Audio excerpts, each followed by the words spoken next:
All right, guys, it is Thursday, March the 4th, and this is what we covered for today.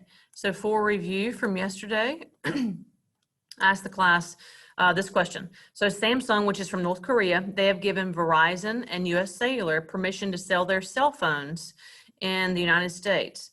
This is an example of what method of going global. This would be a license. So Samsung has given Verizon and US Cellular a license to sell their products in their stores. All right, so new stuff.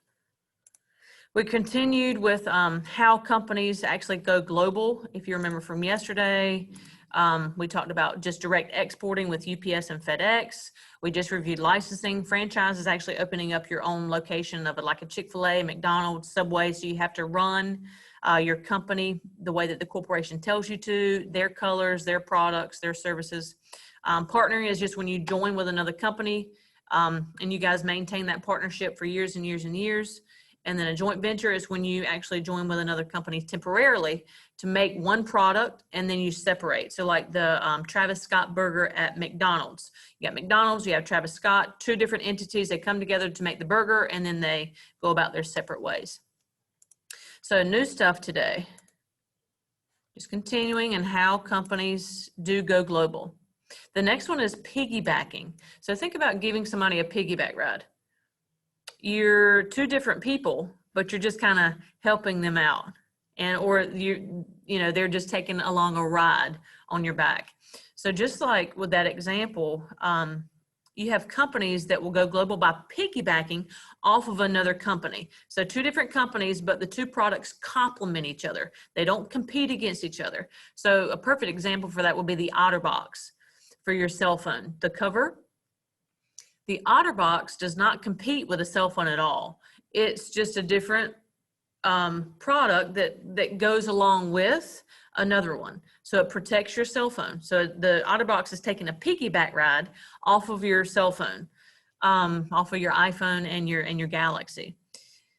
So also with piggybacking, there will be no purpose for your product if the initial product was not in existence. So there would be no need for the OtterBox if there were no cell phones.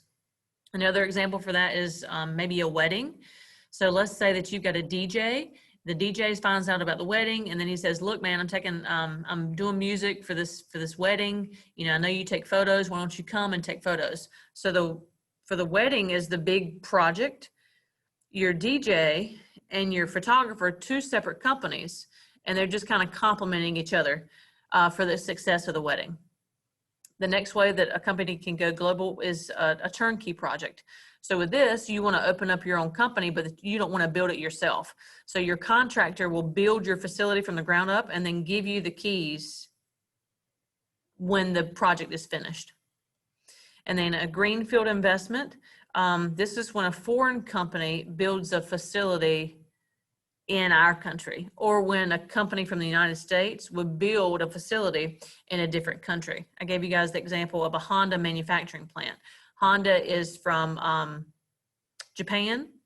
So if Honda were to build a manufacturing plant here in the United States, that would be an example of a greenfield investment. And then we also talked about the difference between a domestic versus an international transaction. So when you spend money in your own country, that is a domestic transaction. So if you go to Ann's Donuts, buy donuts, that's a domestic transaction. You got to eat here at McDonald's, that's a domestic transaction. But if you're spending money overseas, so if you order something from eBay or Amazon and it's shipped from China, that is an international business transaction. So domestic, inside, international, cross borders. And that's pretty much what we covered today. I gave you guys a lot of time to work with your partners for your new project, your factors that affect trade. So make sure you guys are working on that. That's due, I think it's next Friday, the 12th. And then be sure to do your exit ticket from today. I'll see you guys tomorrow.